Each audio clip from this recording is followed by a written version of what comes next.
Okay, so today we are going to start our new lecture series on pulmonary and pulmonary system.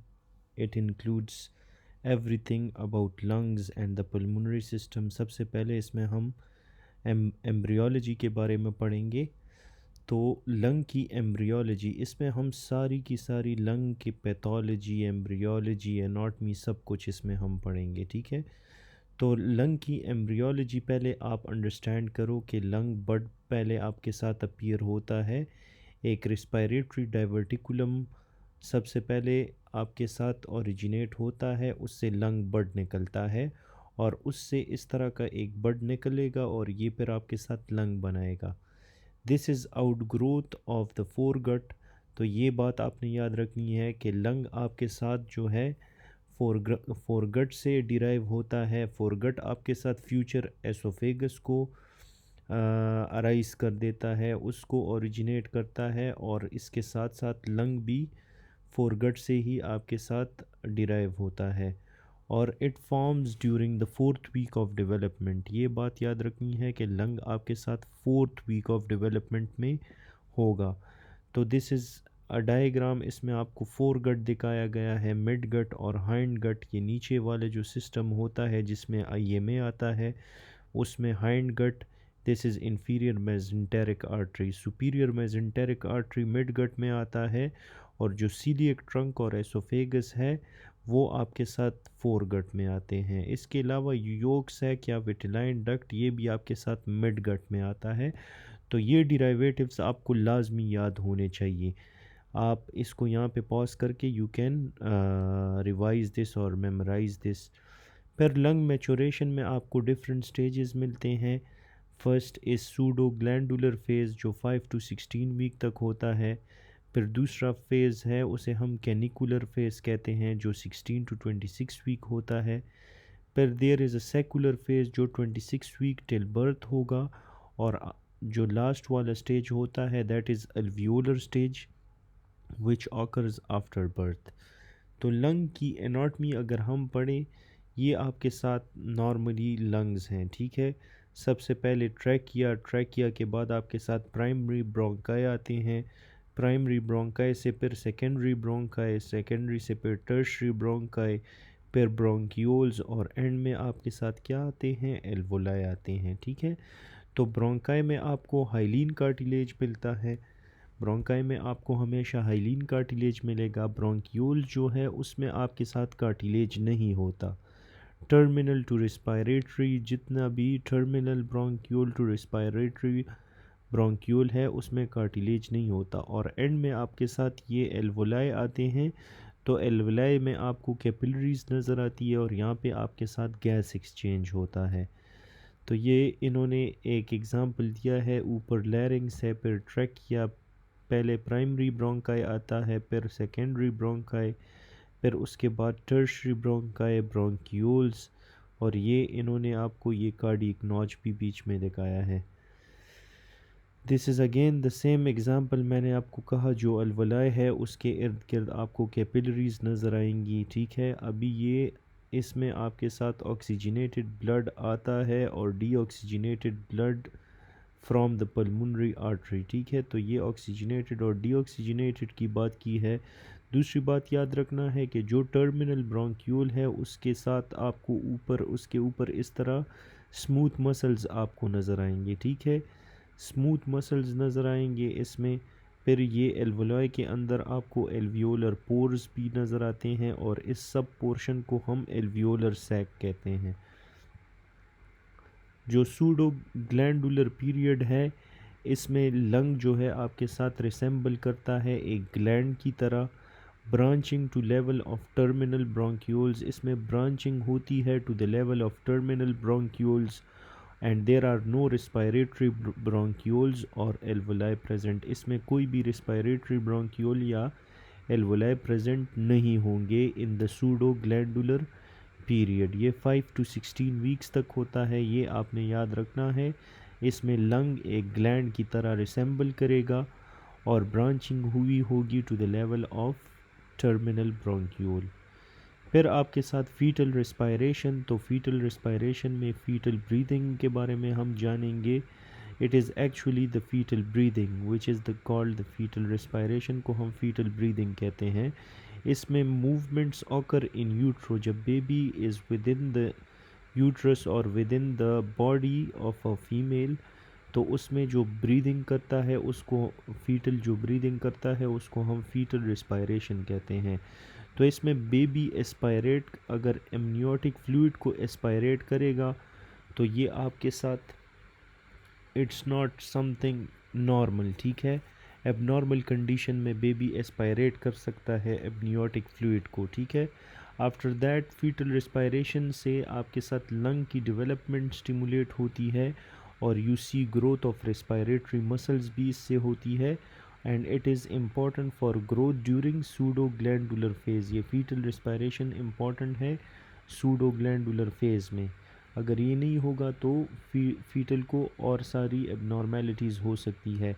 ओलिगोहाइड्रोमनियाज क्या होते हैं? when there is less amniotic fluid present, एक होता है पोलीहाइड्रोमनिया, एक होता है ओलिगोहाइड्रोमनिया। तो ये ओलिगोहाइड्रोमनिया अगर फीमेल में हो और she is pregnant as well, तो बेबी को पल्मोनरी हाइपोप्लेजिया डेवलप हो सकती है, part of Potter sequence develop हो सकता है caused by fetal kidney abnormalities। फिर कैनिलिकुलर फेज़ है, उसमें आपके साथ ये याद रखना है कि 16 to 26 वीक्स तक होता है। टर्मिनल ब्रोंक्यूल्स इसमें आपके साथ डिवाइड होते हैं। जो टर्मिनल ब्रोंक्यूल है ये आपके साथ डिवाइड होते हैं।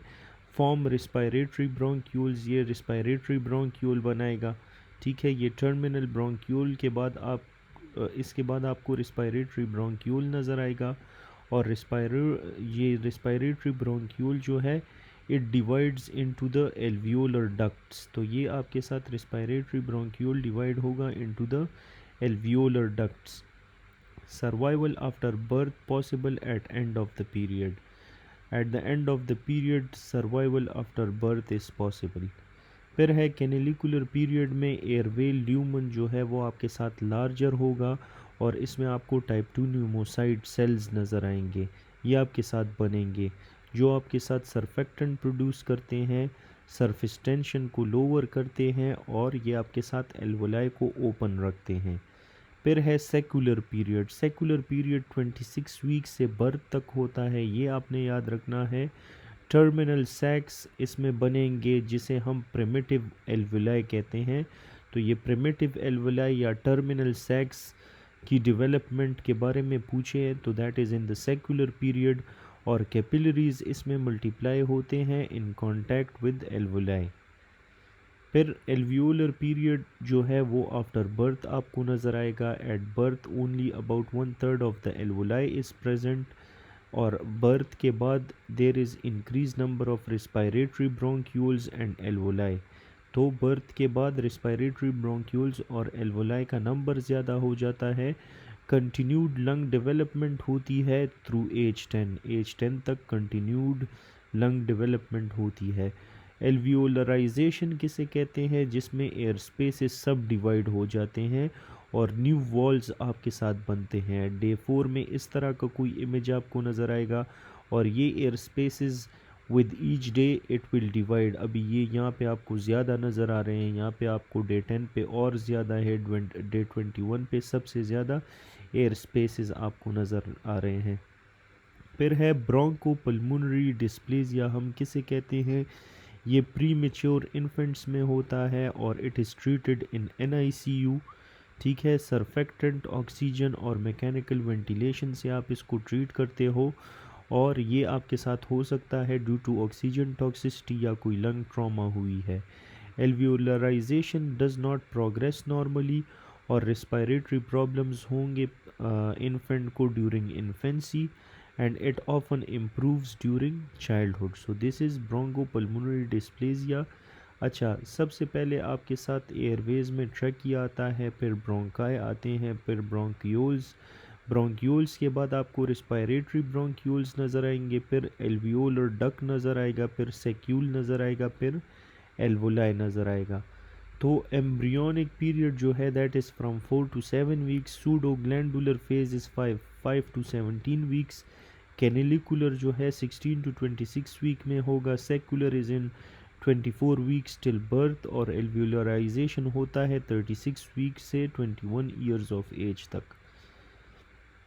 पल्मोनरी हाइपोप्लेजिया में it occurs due to oligohydramnios या पोर्टर सीक्वेंस की वजह से, या कॉन्जेनिटल डायफ्रामेटिक हर्निया की वजह से पल्मोनरी हाइपोप्लेजिया हो सकती है। ठीक है, इसमें कॉन्जेनिटल डायफ्रामेटिक हर्निया में आपके साथ defective formation of pleuroperitoneal membrane होता है, so it leads to a hole in the diaphragm, और एब्डोमिनल ऑर्गन्स जो है उस होल के थ्रू हर्निएट करते हैं into the chest. In utero herniation होती है और it leads to pulmonary hypoplasia which is fatal. Bronchogenic cysts किसे कहते हैं? It is the abnormal budding of the foregut. Abnormal budding हो जाए फोरगट में तो ये आपके साथ सिस्ट बनाते हैं लंग में, जिसे हम ब्रोंकोजेनिक सिस्ट कहते हैं, which are usually found in the mediastinum, और इसमें आपको क्लियर फ्लूइड नज़र आएगा। एयर सीन व्हेन इन्फेक्टेड, अब जब ये इन्फेक्ट होंगे इसमें आपको एयर भी नज़र आएगा। ब्रोंकोजेनिक सिस्ट जो है ये do not communicate with the lungs, ये लंग्स के साथ कम्युनिकेट नहीं करते। They are lined by respiratory epithelium. अच्छा, अभी ये एपिथेलियम्स के बारे में आपने लाजमी जानना है। There are different types of epithelium in each of the segments, so you should be clear, you should remember all of these। जब भी respiratory epithelium की बात आ जाए तो they might be talking about bronchogenic cyst, it may be columnar या ciliated। ठीक है, तो आपने जानना है कि लंग के कौन से पोर्शन में कोलमनर एपिथेलियम है, कहाँ पे क्यूबॉइड है, कहाँ पे सिलिएटेड है, ये हम आगे पढ़ेंगे भी। Walls contain cartilage. Bronchogenic cyst के जो वॉल्स है they will contain cartilage which is the diagnostic criteria. Patient is often asymptomatic, और ये आपके साथ लीड करता है to pneumonia and compression of airway. तो ये आपके साथ इन्होंने डायग्राम दिया है जिसमें आपके साथ ये ब्रोंकोजेनिक सिस्ट का एक डायग्राम है। ठीक है, फिर इसके बाद ये चेस्ट एक्सरे दिया है, इसमें भी आपको ये जो नज़र आ रहा है this is some sort of bronchogenic cyst. अच्छा, पल्मोनरी वेस्कुलर रेजिस्टेंस जो है ये आपने याद रखना है कि इन यूट्रो जब बेबी फीमेल प्रेग्नेंट पेशेंट के पेट के अंदर होगा तो वहाँ पे पल्मोनरी वेस्कुलर रेजिस्टेंस हाई होता है, और जब बेबी की बर्थ हो जाती है तो वहाँ पे उसका जो पीवीआर है वो आपके साथ कम हो जाता है। तो ये दोनों बातें आपने याद रखनी है कि एट बर्थ ये फॉल हो जाएगा, और जब बेबी इन यूट्रो होगा तो वहाँ पे ये हाई होगा। Canalicular stage few no pulmonary capillaries आपको नज़र आते हैं। लेटर स्टेज में हाइपोक्सीमिया हो जाती है which leads to vasoconstriction. Umbilical venous blood में PaO2 30 होता है, oxygen saturation is 80%, so only about 10% of the cardiac output is present to the lungs. At birth PVR fall हो जाएगा और 100% कार्डिक आउटपुट थ्रू लंग्स आपको नज़र आएगी। फिर इसके बाद हम पढ़ेंगे अबाउट पल्मोनरी एनाटमी। तो पल्मोनरी एनाटमी में सबसे पहले अपर रिस्पायरेटरी ट्रैक्ट क्या होता है, लोअर क्या होता है। तो अपर में आपके साथ नोज़, फेरिंग्स और लैरिंग्स, ये अपर रिस्पायरेटरी ट्रैक्ट में आता है। लोअर में आपके साथ ट्रैकिया आता है, प्राइमरी ब्रोंकाई, लंग्स, ये सारा एल्वोलाई, ये आपके साथ लोअर रिस्पायरेटरी ट्रैक्ट होता है। इसमें फिर डिफरेंट जोन्स होते हैं जिसे हम कंडक्टिंग जोन और रिस्पायरेटरी जोन कहते हैं। कंडक्टिंग और रिस्पायरेटरी जोन में आपने ये याद रखना है कि कंडक्टिंग में गैस एक्सचेंज नहीं होता और रिस्पायरेटरी जोन में गैस एक्सचेंज होगा। This is the main difference. ठीक है, large airways, nose, pharynx, trachea, bronchi, ये कंडक्टिंग जोन में आते हैं। Nose, pharynx, trachea, bronchi. Filters, warms, humidifies air, ये इसका फंक्शन है कि एयर को फ़िल्टर करेगा, उसको वार्म बनाएगा, ह्यूमिडिफाई करेगा, और इसमें आपको एनाटॉमिक डेड स्पेस भी मिलती है। जो रिस्पायरेटरी ब्रोंक्यूल्स हैं और एल्वियोलर डक्ट है और एल्वोलाई है, ये आपके साथ रिस्पायरेटरी जोन में आते हैं। तो दिस इज़ सबसे पहले टर्मिनल ब्रोंक्यूल, उसके बाद आपको रिस्पायरेटरी ब्रोंक्यूल्स नज़र आते हैं, उसके बाद आपको एल्वियोलर डक्ट नज़र आता है, और एल्वियोलर डक्ट के बाद आपको एल्वियोलर सैक जिसमें एल्वोलाई होते हैं वो आपको नज़र आएगा। फिर ये वही सेम डायग्राम है कि इसमें पहले trachea, primary bronchi, secondary bronchi, फिर टर्शरी ब्रोंकाई, फिर ब्रोंक्यूल्स, और ब्रोंक्यूल्स के बाद हमने पढ़ा कि ब्रोंक्यूल्स में आपको फिर टर्मिनल ब्रोंक्यूल मिलता है, रेस्पायरेटरी ब्रोंक्यूल मिलता है, और उसमें फिर एल्वियोलर डक्ट और फिर एल्वोलाई मिलते हैं। तो ब्रोंकाई और ब्रोंक्यूल्स में फ़र्क क्या है कि ब्रोंकाई में कार्टिलेज होगा, ब्रोंक्यूल्स में कार्टिलेज नहीं होगा। ये बहुत इम्पॉर्टेंट है। This is usually tested in every sort of exam. Bronchi में कार्टिलेज होता है, ब्रोंक्यूल्स में there is no cartilage. Bronchi में आपके साथ प्राइमरी होते हैं, सेकेंडरी और टर्शरी होते हैं। प्राइमरी में लेफ़्ट और राइट दोनों आते हैं, सेकेंडरी को हम लोबार भी कहते हैं और टर्शरी को हम सेगमेंटल भी कहते हैं। तो इसके ये नाम भी आपने याद रखने हैं। ब्रोंक्यूल्स में एक तो कार्टिलेज नहीं होता, दूसरा लॉब्यूलर होगा, लार्ज होगा। इसमें टर्मिनल और रिस्पायरेटरी ब्रोंक्यूल्स आते हैं। जो रिस्पायरेटरी ब्रोंक्यूल है वो feeds the alveoli.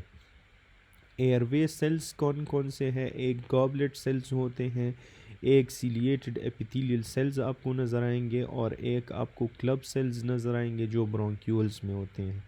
Goblet cell आपके साथ जहाँ पे भी है ये म्यूकस को सिक्रीट करते हैं। दीज मोस्टली ग्लाइकोप्रोटीन और वाटर, म्यूकस में आपके साथ ग्लाइकोप्रोटीन और वाटर होता है, and it protects against particular infections. जो सीलिएटेड एपिथेलियल सेल्स है, beating cilia move mucus to epiglottis, ये आपके साथ सीलिया को मूव करते हैं to the epiglottis, and the mucus is swallowed. फिर आपके साथ क्लब सेल्स है जो ब्रोंक्यूल्स में होते हैं, नॉन सीलिएटेड एपिथेलियल सेल्स हैं, ये आपके साथ प्रोटेक्टिव प्रोटीन को सिक्रीट करते हैं, और डिटॉक्सिफिकेशन P450 एंजाइम के थ्रू ये आपके साथ डिटॉक्सिफिकेशन भी करते हैं। तो ये इन्होंने आपको डिफरेंट सेल्स दिखाए हैं। ये जो आपको नज़र आ रहे हैं दीज आर गॉबलेट सेल्स। फिर ये आपके साथ जो है दीज आर पार्टिकल, कोई भी पार्टिकल आ गया, ठीक है। ये पहले वाला म्यूकस लेयर है, दिस इज सीलिया, ये ब्लू ब्लू आपको नज़र आ रहा है सीलिया, और इसमें अंदर ये गोल वाला जो है this is ciliated columnar epithelial cell. Respiratory epithelium, trachea और ब्रोंकाई, जो मैंने आपको अभी ये बात कही कि आपने इसके एपिथेलियम जानने हैं, which is very important, it is highly tested. तो ट्रैकिया और ब्रोंकाई में आपको ciliated pseudo stratified columnar epithelial cells मिलेंगे, या ये वाली एपिथेलियम मिलेंगी ट्रैकिया और ब्रोंकाई में। इसके अलावा ट्रैकिया और ब्रोंकाई में आपको गॉबलेट सेल्स नज़र आते हैं, ठीक है। तो ये भी आपने जानना है, क्योंकि ब्रोंक्यूल्स में आपके साथ गॉबलेट सेल्स नहीं होते, वहाँ पे आपके साथ क्लब सेल्स होते हैं टर्मिनल ब्रोंक्यूल में यूजुअली। इस क्लब सेल्स को, टर्मिनल ब्रोंक्यूल के सेल्स को हम क्लारा सेल्स भी कहते हैं, CLARA, क्लारा सेल्स। ब्रोंक्यूल्स जो है इसका एपिथेलियम में ट्रांजिशन आपको नज़र आएगा, it form ciliated simple cuboid epithelium आपको ब्रोंक्यूल में मिलता है। ट्रैकिया और ब्रोंकाई में सूडो स्ट्रेटिफाइड कोलमनर एपिथेलियम होगा, और ब्रोंक्यूल्स में सिंपल क्यूबॉइड एपिथेलियम होता है। टर्मिनल ब्रोंक्यूल में आपको क्लब सेल्स या क्लारा सेल्स नज़र आते हैं। स्मूथ मसल की बात करें अराउंड द लंग, तो conducting airway walls contain smooth muscle. जो कंडक्टिंग एयरवेज हैं उसमें आपको स्मूथ मसल्स भी नज़र आएंगे, जो मैंने आपको पिछले इमेजेस में ऑलरेडी दिखा दिया। सिंपैथेटिक एक्टिवेशन बीटा 2 इसमें होगी, विच कॉजेज ब्रोंकोडाइलेशन, और parasympathetic activation via M3 which causes bronchoconstriction. तो ये डिफरेंट चीज़ें आपने याद रखनी है कि M3 पैरासिम्पैथेटिक को एक्टिवेट करता है, और बीटा 2 जो है सिंपैथेटिक सिस्टम को एक्टिवेट करेगा। सिंपैथेटिक सिस्टम एक्टिवेट हुआ तो यहाँ पे ब्रोंकोडाइलेशन होगी, और पैरासिम्पथेटिक एक्टिवेट हुआ तो यहाँ पे ब्रोंको कंस्ट्रिक्शन होगी. This is always tested in your exam. अच्छा, before proceeding please take a few seconds and do subscribe to this channel. अब ये आपको इससे सारा का सारा आइडिया क्लियर होगा. सबसे पहले ट्रैकिया आता है, उसके बाद ब्रोंकाई, फिर ब्रोंक्यूल्स और फिर टर्मिनल ब्रोंक्यूल्स. तो ये ब्रोंकाई, ब्रोंक्यूल्स, टर्मिनल ब्रोंक्यूल्स और ये ट्रैकिया, ये सारा जो है सारा का सारा कंडक्टिंग जोन में आता है. उसके बाद जो रेस्पिरेटरी ब्रोंक्यूल्स है, एल्वियोलर डक्ट और एल्वियोलर सैक है, ये आपके साथ ट्रांजिशनल एंड रेस्पिरेटरी जोन में आता है. ठीक है, तो this is the major difference. अभी इन्होंने कहा है कि कार्टिलेज गॉबलेट सेल्स आपके साथ सिर्फ और सिर्फ ट्रैकिया और ब्रोंकाई में होता है. स्मूथ मसल्स जो है वो आपके साथ तकरीबन रेस्पिरेटरी ब्रोंक्यूल्स तक आपको नज़र आएंगे, और सीलिया जो है वो आपको सारी की सारी तकरीबन एल्वियोलर सैक तक नज़र आएगी सीलिया, लेकिन एल्वियोलर सैक्स में आपको सीलिया नज़र नहीं आती. फिर है रेजिस्टेंस टू एयर फ्लो.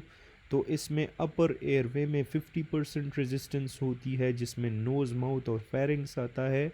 और लोअर एयरवे रेजिस्टेंस में इसमें मीडियम ब्रोंकाई में हाईएस्ट रेजिस्टेंस आपको नज़र आएगी, और जो टर्मिनल ब्रोंक्यूल है उसमें लोवेस्ट नज़र आएगी. तो ये इसका एक ग्राफ है कि मीडियम ब्रोंकाई में आपको हाईएस्ट रेजिस्टेंस नज़र आती है, और ये आपके साथ इस तरह टर्मिनल ब्रोंक्यूल की बात करें तो वहाँ पे आपको लोवेस्ट रेजिस्टेंस नज़र आएगी. तो it is a comparison of resistant versus air vessel size. अगर मीडियम साइज़ होगा तो उसमें हाईएस्ट रेजिस्टेंस आपको नज़र आएगी, और अगर टर्मिनल ब्रोंक्यूल की बात आ जाए उसमें स्लो लैमिनर फ्लो होता है तो उसमें आपको लोवेस्ट रेजिस्टेंस मिलेगा.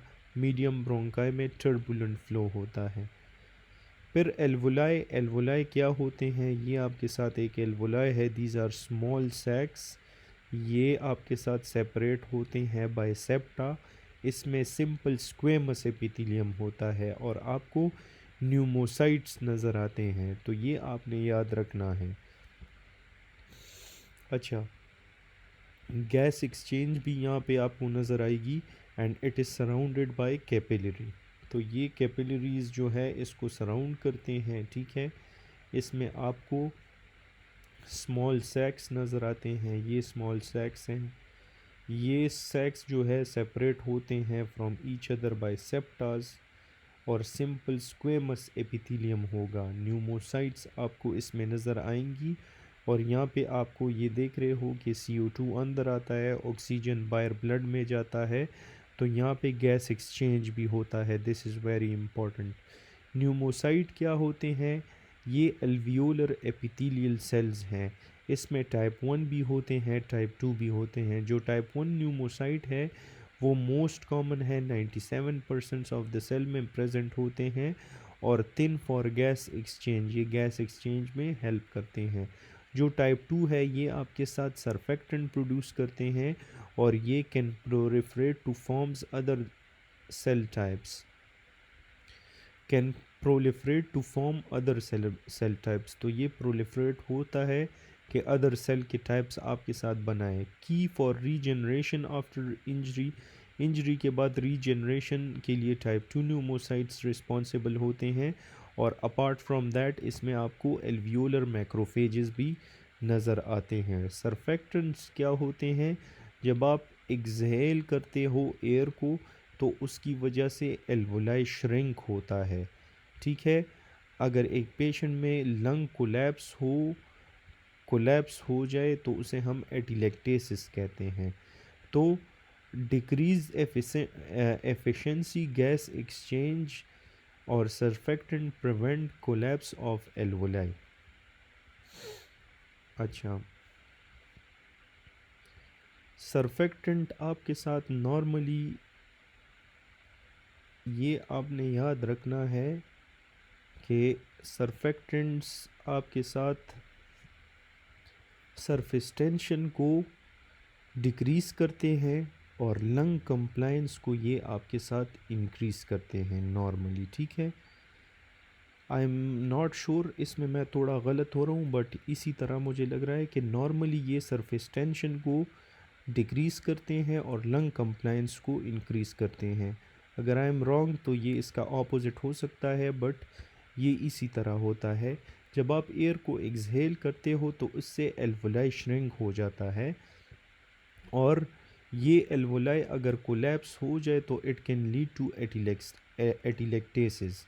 लंग कोलैप्स को हम एटिलेक्टेसिस कहते हैं। अगर एफिशिएंसी गैस एक्सचेंज आपके साथ डिक्रीज़ हो जाए तो सरफेक्टेंट क्या करता है, ये आपके साथ प्रिवेंट करता है कोलैप्स ऑफ एल्वोलाई को। अच्छा, अभी यहाँ पे हम पढ़ लेंगे कि सरफेक्टेंट का क्या काम है, ठीक है। तो it is secreted by type 2 pneumocyte. It is a mix of lecithins. Lecithins क्या होते हैं, लिपिड सब्सटेंसेस होते हैं। ये आपके साथ सरफेक्टेंट बनाते हैं, स्पेशली डाईपाल्मिटॉइल फॉस्फेटिडाइल कोलिन।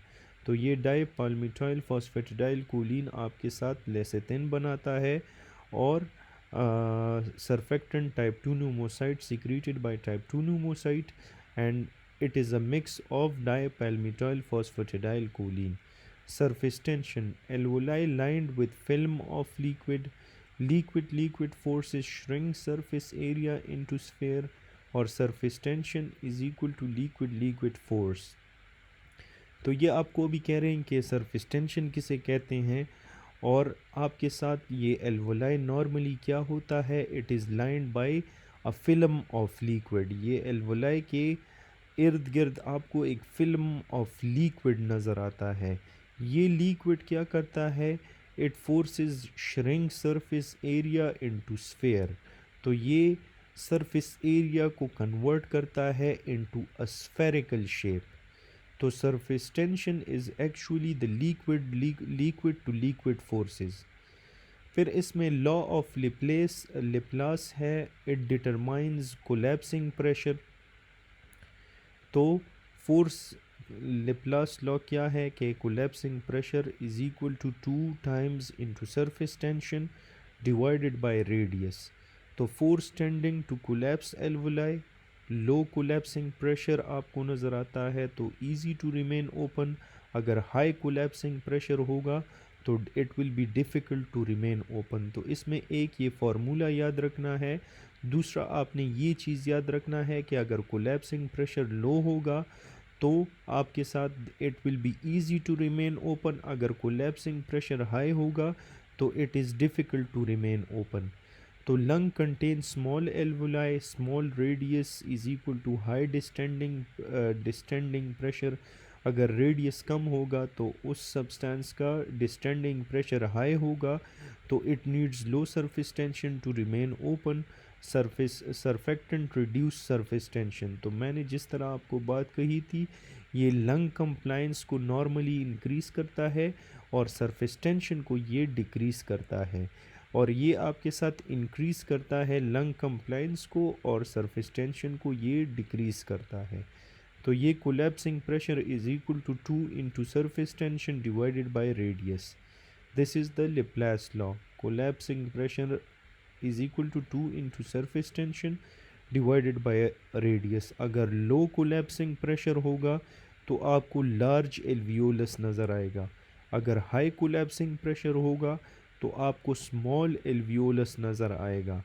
अगर लो कोलैप्सिंग प्रेशर होगा तो स्मॉल एल्वियोलस सरफेक्टेंट होगा। तो ये डिफरेंस आपने याद रखना है।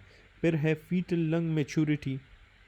फीटल लंग मैच्योर होता है when adequate surfactant is present, occurs around 35 weeks। इसमें लेसिथिन और स्फिंगोमाइलिन के रेशो को हम देखते हैं।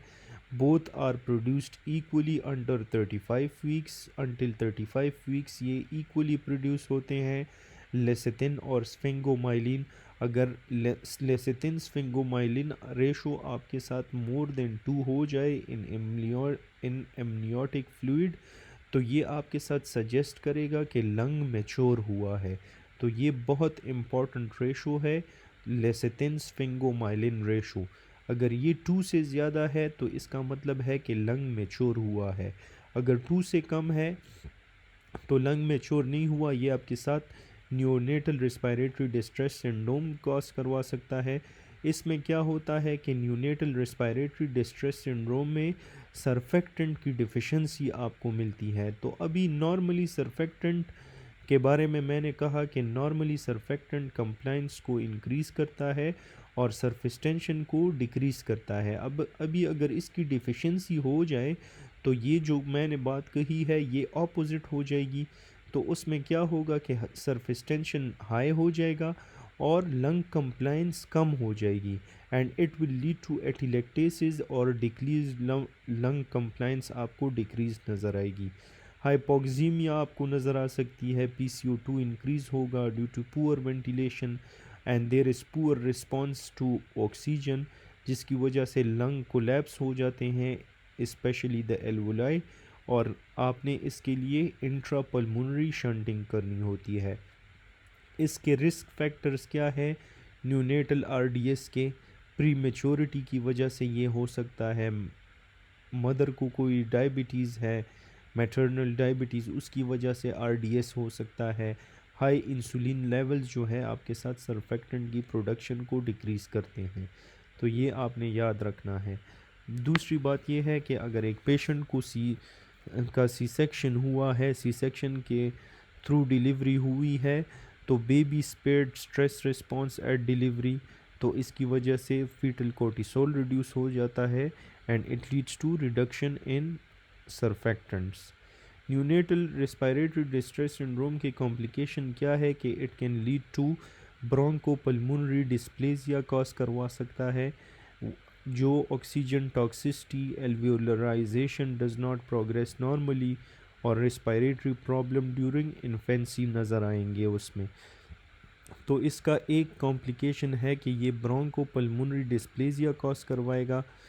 दूसरा कॉम्प्लिकेशन है कि it causes patent ductus arteriosus, hypoxemia keeps the shunt open, that is why it causes patent ductus arteriosus, और रेटिनोपैथी ऑफ प्रीमेच्योरिटी भी हो सकती है।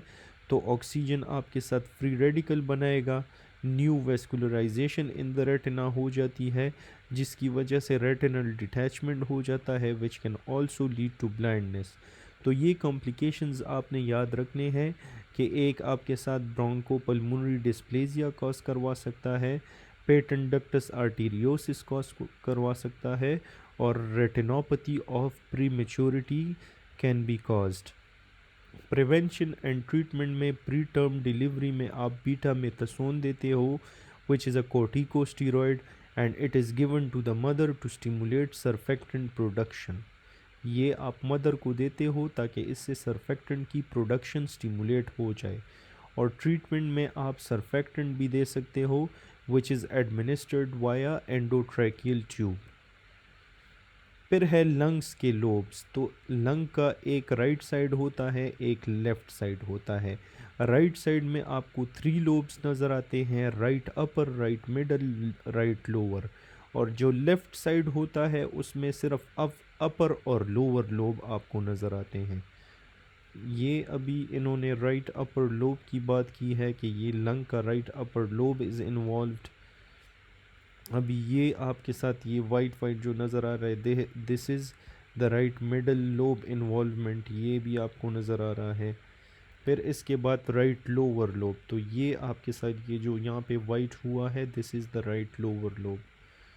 अच्छा, अभी लेफ़्ट अपर लोब की बात कर रहे हैं, तो दिस इज़, ये आपको लेफ़्ट अपर लोब की इन्वॉल्वमेंट इसमें नज़र आ रही है। लेफ़्ट लोअर लोब, ये आपको नज़र आ रहा है कि left lower lobe is involve, बाकी आपको नॉर्मल नज़र आ रहा है। Foreign body aspiration is commonly which commonly occurs in children. Commonly children ने कोई पीनट लिया होता है या कोई भी फॉरेन बॉडी उसने एस्पायरेट की होती है, और ये आपके साथ right lung is the more common site of aspiration. ये पीनट जब खाता है तो ये राइट लंग में पहले जाता है, क्योंकि right lung is more vertical, more wider, ठीक है। तो ये इस वजह से आपके साथ राइट लंग में जाता है। राइट ब्रोंकस आपके साथ वाइडर होता है, इसका लेस एंगल होता है, मोर वर्टिकल होगा, दैट इज़ वाई जब वो पीनट खाता है सबसे पहले वो राइट साइड में जाता है। राइट लंग 60% केसेस में आपके साथ राइट लंग में जाएगा। मेजॉरिटी मेन ब्रोंकस में होता है, small number in right lower lobe bronchus में भी ये हो सकता है। और लेफ़्ट लंग में ये 23% केसेस में जाता है।